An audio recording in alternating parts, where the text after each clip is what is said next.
So we're going to try something a little bit different today, a little bit more dynamic. And what I want you to do is try and think about what I'm going to be drawing. So I've actually got a light board in front of me here. You can't quite see it at the moment, but you will once I start using these. We're going to be doing a sort of a lecture Pictionary, if you will. So essentially, if you're not familiar with Pictionary, I'm going to be drawing hopefully interpretable drawings on this whiteboard, and I want you to try and think about what I'm drawing, as in what literally is it, and then also once we start getting those guesses incorrect, trying to figure out why I might be drawing them, because we're going to start putting together essentially the underlying foundation for mate choice, but also why animals do a lot of behavior from parental care to provisioning and so on and so forth. So I'm going to start drawing in just a moment, but just to let you know that we do have a live studio audience in the room, because obviously you guys are at home or online and are not able to interact directly. So I'm going to actually start drawing, and you're going to hear people doing some guesses, hopefully, and it doesn't matter if it's not the right guess and not right. My drawing, I have to apologize right at the beginning, is not too crash hot, but we'll start very simple. So you ready? So start thinking about what it is that I might be drawing. Try not to be as squeaky as possible. That's it for one of them. No guesses? Anybody? A planet? A what? Planet? A planet. Could be. Egg. So say that again. Egg. Egg. Oh, okay, egg and sperm. Egg and sperm. That's exactly right. So it's pretty easy, right? So this is, you know, it's not supposed to be rocket science or anything like that. So we have egg and we have sperm. This is a recurrent theme in this particular lecture on mate choice, and we'll get to why in just a moment. So egg and sperm, keep that in your minds, and we're going to swap over and do something a bit different over on this side. Now, again, studio audience, keep pumping those guesses out. This is going to be a little bit more abstract, so Okay. bear with me online as well. So here we go. Just to remind you, or just to prep you, it's not this. So I'm not doing the same thing, right? So, okay, so here we go. Okay. Yeah. Sun. Fish. How about A bird? A duck? Maybe? a bird? Wow, that's, see, maybe I'm being a bit hard on myself. My drawing is actually quite interpretable. Okay, so bird, that's good. Now let's keep on going. What is this bird doing? Singing. Singing, that's exactly right. So this bird is singing his heart out. Now let's just keep on going with this particular individual. We'll actually change our color over to something a little bit more spectacular. So what it is that I'm drawing on this bird? Is that a tail or Could be a tail. It is a tail, but you know, think of it a little bit. I suspect the people online will kind of know what I'm trying to draw. So it's a tail, but what about this tail? Is it moving? It's not moving. is it on fire? It's not on fire. Yeah, so this is, okay, so it's a tail. It's something to do with the male bird who is singing. And let's do, perhaps if I do a little bit of extra color on him. So Flashy. it's flashy. That's exactly right. So we're getting kind of to what and I apologize because I think the drawing is actually not too crash hot. So it's a male bird who is singing. He's also quite flashy. So he's conspicuously colored. He has ornamentation. Now, if we were to swap over and have a look at, so this is the male, and let's have a look at what the female would typically be out in nature. So you don't need to guess on this. I'll just give you a quick thing just to draw the female of the same species. And we'll give her a wing, obviously, because she's a bird, and maybe a little bit of a tail. So she is looking at our male, singing his heart out with his extravagant plumage, his ornamentation. Now, often in the natural world, we see this sexual dimorphism. And the dimorphism here is a flashy male and a more cryptic, non-flashy female. So, okay, so we've done one scenario, but let's just keep on going. I'll try and squeeze in something down the bottom here. And again, to our studio audience, feel free to keep having some guesses. Sorry for the squeaks. Horns? Horns. You know what? When I'm normally doing this, people guess a bat, but it's not a bat. It's horns. Wow. We got some good guesses in the audience. Okay, so we have some horns. Now, what sort of animals have horns in nature? Just random guesses. All sorts of things. Moose? Moose, reindeer, all sorts of things. Insects, rhinoceros beetles, narwhals, you know, those awesome marine mammals with a really long spike on the end of the nose. All of those have these kind of horns, antlers, and spines.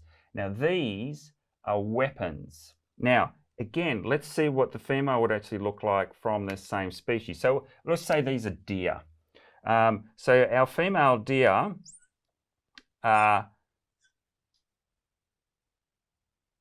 often do have remnant versions of either the ornamentation or the weapons themselves. Okay, so now we have a lot of diversity in nature.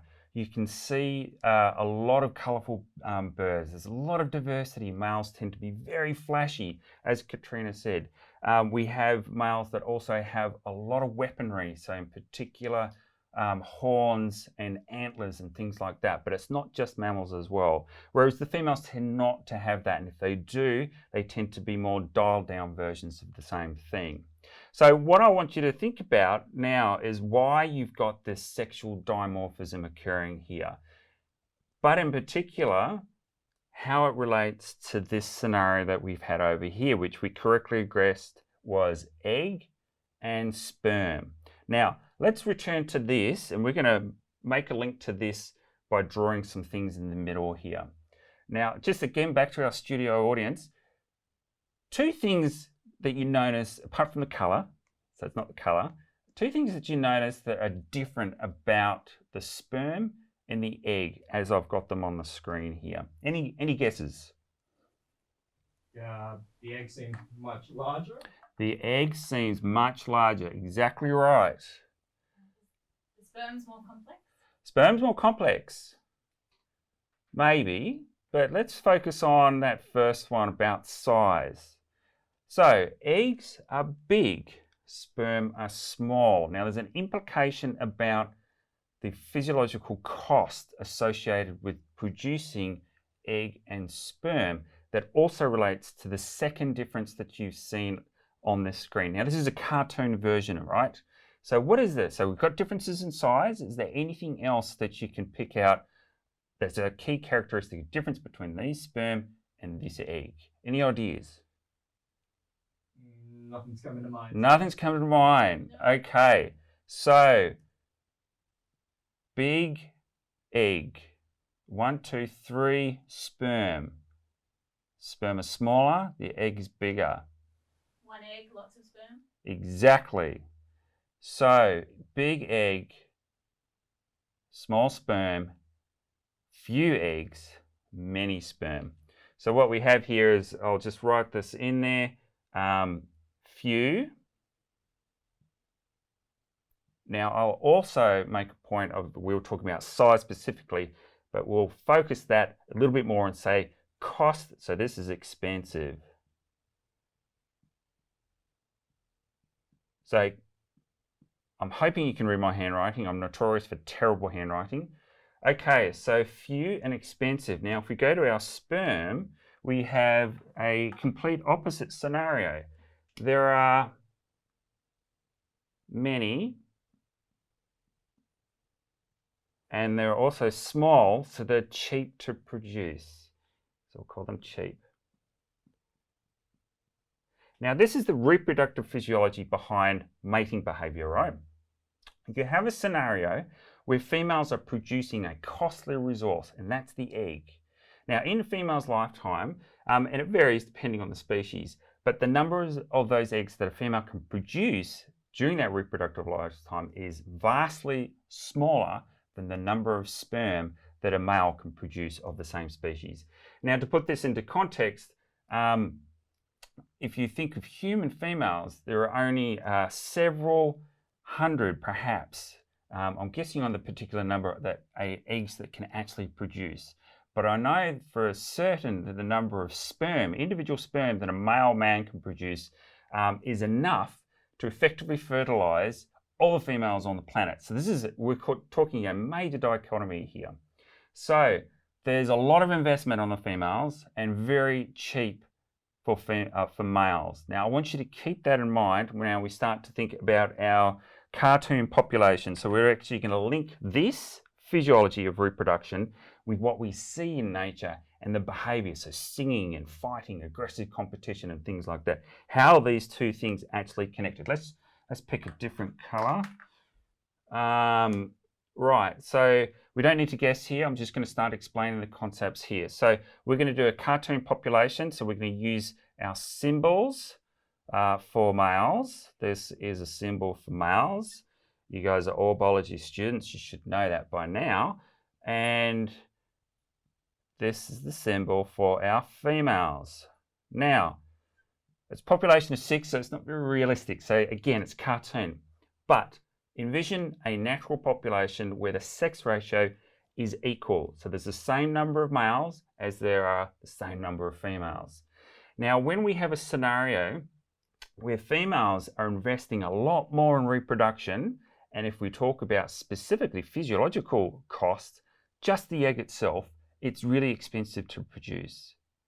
So this means that when we get into nature, females are a lot more selective about how they're going to use their reproductive investment, right?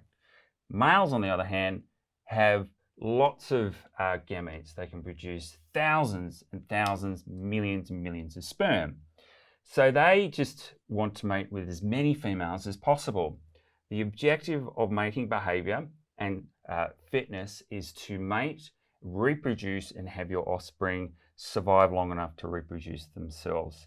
This is essentially the foundation of most of what we see in nature in terms of survival and social behavior. So back to our population. Now, in this scenario, we have our males that are perhaps a little different in terms of some aspect of their phenotype. The phenotype could be behavior, but of course, that'd be morphology. I'm just going to focus on morphology just because it's easier to draw. This is meant to be a tail. So let's just imagine that our population is a population of birds. So this particular male has a really flashy ornamentation. This particular male also has ornamentation, but it's perhaps not as big. We'll give this other male a little bit more elaboration as well because he's got a really nice coloration as well that females find particularly attractive. This guy perhaps not so much, so not as much. Now this one down the bottom here, this male is also mature, has everything turned down dramatically. So this male is the most flashy in the population, this one not so much, and this one essentially not at all. So what happens is that females need to make decisions about who they're going to mate with. Again, with this cost, this evolutionary cost in the back of their evolutionary minds. So what will happen is what you see in nature is you have situations where this male might actually achieve matings with 2 of the females, and this male might actually have a mating with 1 female, and this guy gets left out entirely. So this guy has reproduced twice. Let's say they produce offspring. This male once, and this one not at all. On this side, all the females have reproduced. They have effectively used their gametes to produce offspring. So all of the fitness outcomes for the females is equivalent, it's equal. For the males, it's heavily skewed. So when females are trying to make decisions about which males to mate with, we'll get into a little bit more detail about this a bit later, what we find is that males have to come up with some sort of strategy to convince those females that I'm the male that you should be mating and reproducing with. And as a consequence of that, we have males evolving these elaborate behaviors. This is in terms of vocal signaling, ornamentation, and all sorts of strategies to try and be the flashiest male in that population to make sure that they are as attractive to females as possible. Now, not all males can maintain a really flashy existence. It is costly for them to develop those ornaments, and it's also costly for them to perform the behaviors such as singing, which is exceptionally energetic. So only the best males can produce that song and that ornament, which provides females with what we call an honest indicator of their quality. The idea being that if the male is particularly flashy, the quality of that male is genetically derived and is going to be inherited by the offspring that is going to be produced by the females. Now, in the context of other systems, we actually have males physically competing with each other. I could have actually changed and not actually had ornamentation on our male population here, but weaponry. And so what would happen is that the males compete directly with each other through combat to get access to females. This is very common in territorial animals. We've talked about territorial lizards, for example, and that's a classic example.